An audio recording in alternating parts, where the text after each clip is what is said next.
the beginning of the end for Windows 10. In January 2023, Microsoft discontinued Windows 10 sales, and every computer made after that month now ships with Windows 11. As of April 2023, Windows 10 no longer gets a new major update. It will only receive security updates up until October 14, 2025. Windows 10 was first released in July of 2015, and got feature updates until May 2020, and since then, Microsoft have been working on a new version of Windows, what we now know as Windows 11. Windows 10 has received positive reception, but some valid criticism is surrounding Windows 10, as it is more naggy and pushy with signing into Microsoft services, and Microsoft really want you to use the Microsoft Store. This has only gotten worse in Windows 11, and what will the next version of Windows be like? Who knows? I hate to imagine.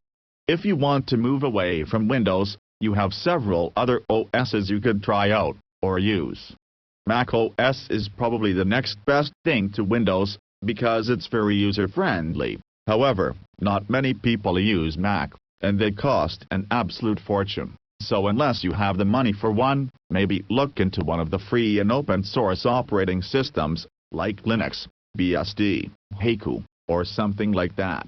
Linux is the best though, because most free and open-source stuff is written for Linux, as well as Windows and Mac OS, and some of it is also written for BSD and the lesser-known systems.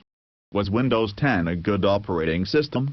Yes, and it still is. As of April 2023, Windows 10 still receives updates, so until October 2025, you won't have to go to a newer system, but by then, it might be time to get a new PC, or look at repurposing your existing one, which is why I recommend you look at Linux Mint. It's the perfect distro for any PC. Coming from a Windows user's perspective, I think it's the best distro to look at if you're planning on migrating from Windows over to Linux.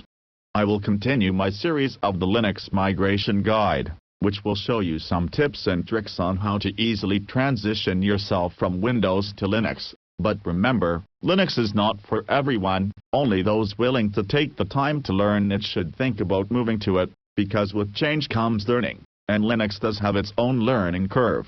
But distros like Ubuntu and Mint try to make things easier for us beginners and noobs. But still, you may or may not like Linux, and if you need Windows software, just stay with Windows. No point using Wine or a virtual machine on Linux. They are great for running basic apps and programs, but anything demanding or power-hungry simply won't work, and even some less demanding stuff doesn't work under Wine or a Windows VM. So sometimes, it's good to have a Windows machine laying around, or keep a copy of Windows on a hard drive, and put Linux onto a separate one, which also helps to avoid any corruption of your bootloader. However, corruption is still possible, even with Windows and Linux separated, so I recommend that if you're setting up a dual boot system, only use one hard drive at a time. Don't have both of them plugged in. Use the Windows one when needed, and use Linux when needed.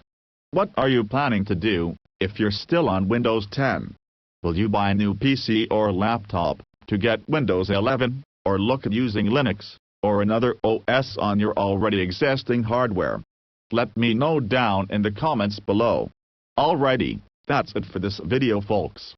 Do remember to like, share, and subscribe, and do enable notifications so you don't miss out on any future videos.